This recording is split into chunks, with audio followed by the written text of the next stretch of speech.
Hello, it's time for another review.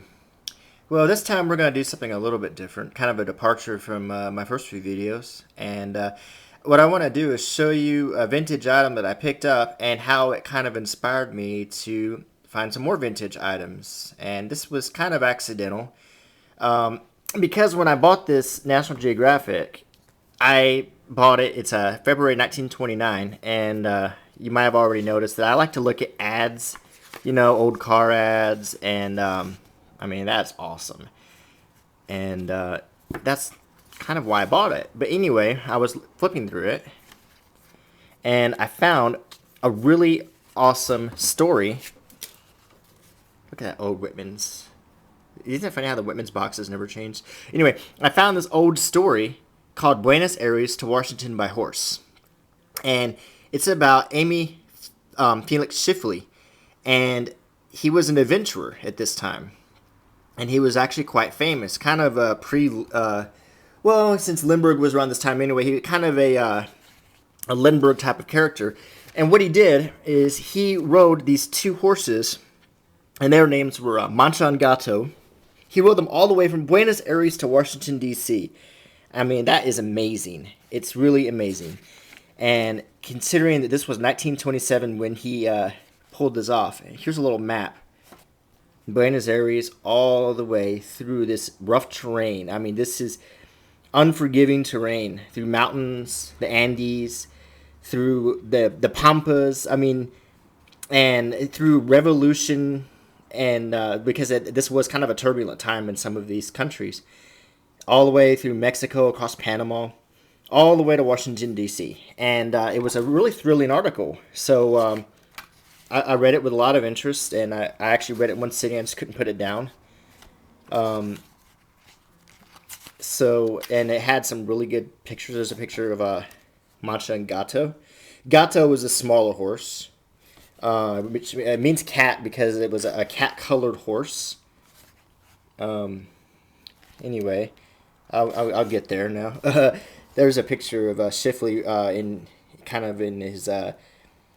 in his garb to protect himself from the elements with his two horses. He actually seemed to be kind of camera shy because there weren't very many pictures of him. Well, anyway, I read this article. I enjoyed it. It's a fairly long article, and I found out that there was a book that you could get that was actually hugely popular at that time, and I found it at the Auburn University Library. Tschiffely's Ride. This is actually a first edition.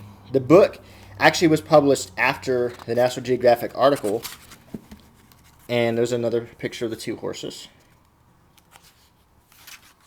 And there's a picture of Tschiffely.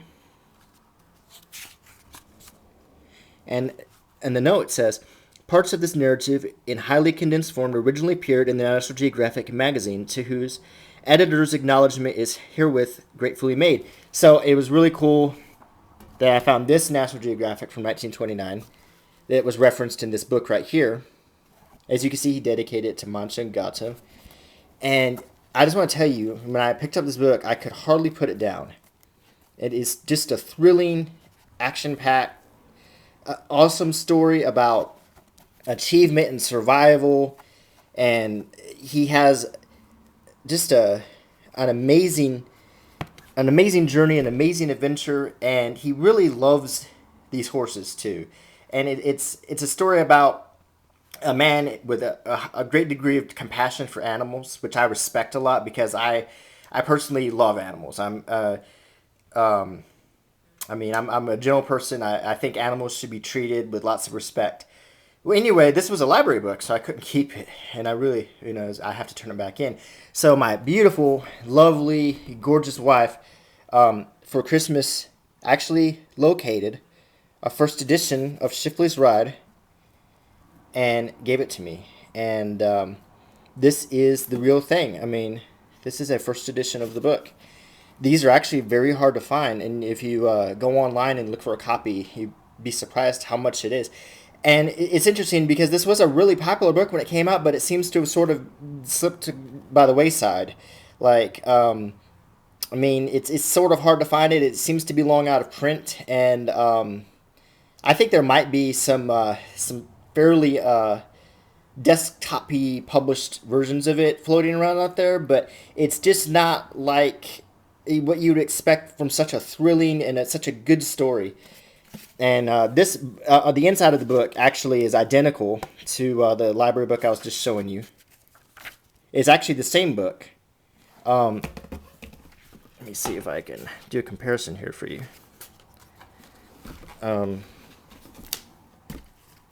It is actually the same book. The library edition has a different binding. And I noticed that there's a typo. Tschiffely's Ride by Tschiffely's, apostrophe S.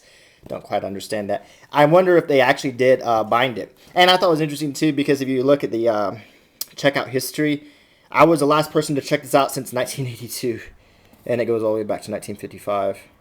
This is the original sticker that was put in the AU library, apparently in the 50s. Or it could have been in the 30s, because this is the old book. But anyway, I just wanted to go back, and if you do get a chance to find this book, Tschiffely's Ride, I really highly recommend buying it, reading it, or if you can find it in your library.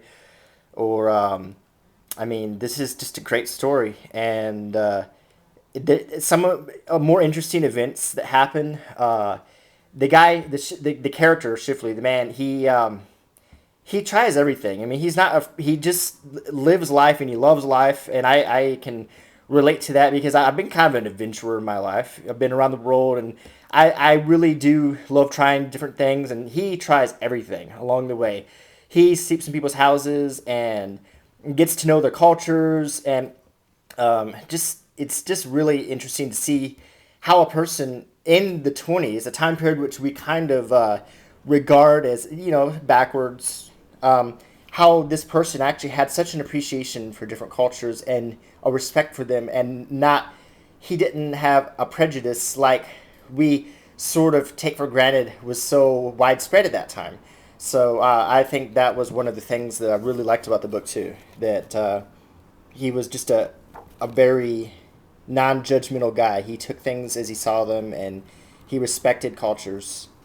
He was not a big fan of bullfighting, because he didn't really like anything that involved hurting animals, which also I respect a lot. Anyway, that's my blurb for the book, and once again, an excellent vintage item. The copyright on this first edition is 1933. The adventure occurred in 1927, and it took him a while. And my copy here has an old book plate, which is interesting because it has this very cryptic symbol on here, whoever owned it before. Anyway, thought I'd share that with you, and until my next review, hope you're enjoying these, and please subscribe and comment. Bye.